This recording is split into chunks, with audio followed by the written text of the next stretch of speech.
السلام علیکم ناظرین اکرام، استقبال ہے آپ کا ہمارے یوٹیوب چینل دل کی لگی پر۔ آج ہم آپ کے سامنے بہت ہی سبق آموز واقعہ پیش کرنے جا رہے ہیں، تو آئیے شروع کرتے ہیں۔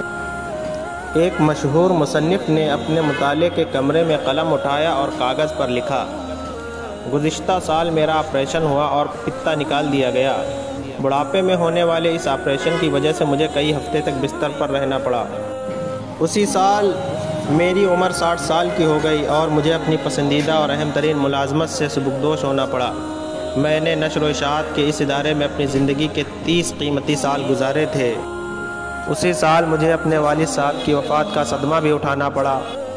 اسی سال میرا بیٹا میڈیکل کے امتحان میں فیل ہو گیا۔ وجہ اس کی کار کا حادثہ تھا، جس میں زخمی ہو کر اسے کئی ماہ تک پلستر کرا کر گھر میں رہنا پڑا۔ کار کا تباہ ہو جانا علیحدہ سے نقصان تھا۔ صفحے کے نیچے اس نے لکھا، آہ کیا ہی برا سال تھا۔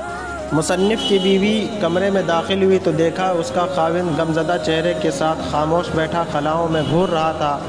اس نے خاوند کی پشت کے پیچھے کھڑے کھڑے ہی کاغذ پر یہ سب کچھ لکھا دیکھ لیا۔ خاوند کو اس کے حال پر چھوڑ کر خاموشی سے باہر نکل گئی۔ کچھ دیر بعد واپس کمرے میں لوٹی تو اس کے ہاتھ میں ایک کاغذ تھا، جسے لا کر اس نے خاموشی سے خاوند کے لکھے کاغذ کے برابر رکھ دیا۔ خاوند نے کاغذ دیکھا تو اس پر لکھا تھا، گزشتہ سال میں آخرکار مجھے اپنے پتے کے درد سے نجات مل گئی، جس سے میں سالوں سال کرب میں مبتلا رہا۔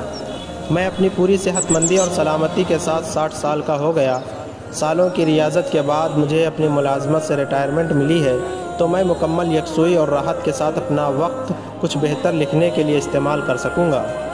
گزشتہ سال ہی میرے والد صاحب 85 سال کی عمر میں بغیر کسی پر بوجھ بنے اور بغیر کسی بڑی تکلیف اور درد کے آرام کے ساتھ اپنے خالق حقیقی سے جا ملے۔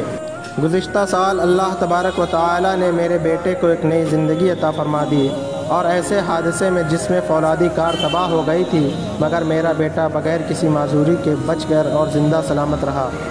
آخر میں مصنف کی بیوی نے لکھا، واہ ایسا سال جسے اللہ نے رحمت بنا کر بھیجا اور بخیر و خوبی گزرا، کیا ہی بہترین سال تھا۔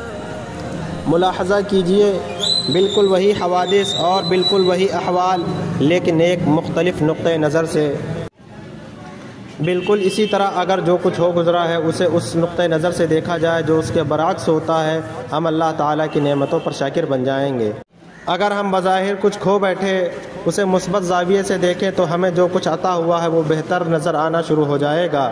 اللہ تبارک و تعالیٰ کا ارشاد گرامی، وَإِنَّ رَبَّكَ لَذُو فَضْلٍ عَلَى النَّاسِ وَلَكِنَّ أَكْثَرَهُمْ لَا يَشْكُرُونَ، اور بے شک تیرا رب تو لوگوں پر فضل کرتا ہے، لیکن ان میں سے اکثر لوگ شکر ادا نہیں کرتے۔ اس کو صرف آپ ہی ملاحظہ نہ فرمائیں بلکہ اس کو آگے بھی شیئر کریں۔ آپ کے ایک لمحے کے شیئر کی وجہ سے ہو سکتا ہے ہزاروں لوگوں کے لیے یہ چیز سبق آموز ثابت ہو۔ اللہ کریم ہمیں شکر کرنے والا بنائے، شکوہ کرنے سے محفوظ رکھے، آمین۔